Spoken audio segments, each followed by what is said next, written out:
protests in Iran right now have all the hallmarks of a color revolution. Now, if you haven't heard of a color revolution before, I'll explain very quickly. This basically goes something like this. There's a government somewhere that are doing some things that we don't like. The people start protesting about something. It might be because some protester got unfortunately unalived by the police, or the government's about to introduce some new laws that are going to be very draconian. It might even just be like a tax law that's going to, impose punitive taxes on the citizens, or like a law that's kind of controversial because some people think it can be interpreted in ways that they think limits their freedom unfairly or something like that. They start protesting.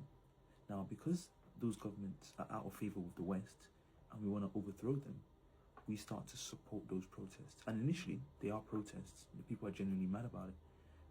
Imagine if in the UK, I want to use the UK as a good example of this, the Online Safety Act that came into force, I think it was sometime last year. A lot of people had a lot of problems with the Online Safety Act for many reasons. Reform, kicked up quite a fuss about it. The Conservatives did as well. A lot of people felt like there were elements in that legislation that went far above and beyond just protecting people. Like they give the government basically what they described to be censorship powers. Imagine if in response to that, we started protesting because we were like, oh, we're concerned that the government could use this to arrest people or to shut down sites that are critical of the government.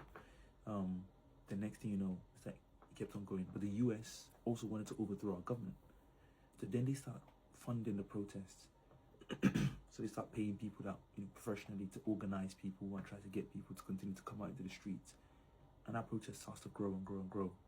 Then the economy starts to get paralyzed because, every day they block in Westminster and people can't go to work, trains and all that kind of stuff. Maybe there's even some strikes.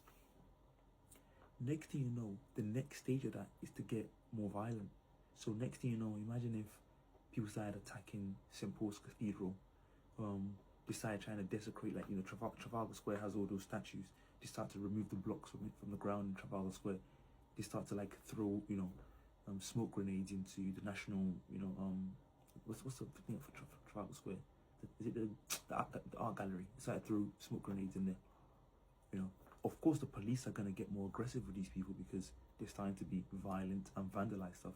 And the vast majority of the people in the country just want to go to work. In response to the police getting more aggressive with them, those people also get more aggressive. Then they now start to say, oh my God, 20 protests were injured today. The police are really cracking down. It's really getting very authoritarian. This is why we have to oppose this law even more. And then people like in the US who want to overthrow our country, then start publishing this 24/7, and all they talk about is the fact that protesters got injured. They don't talk about the fact that people were throwing smoke grenades into the art gallery.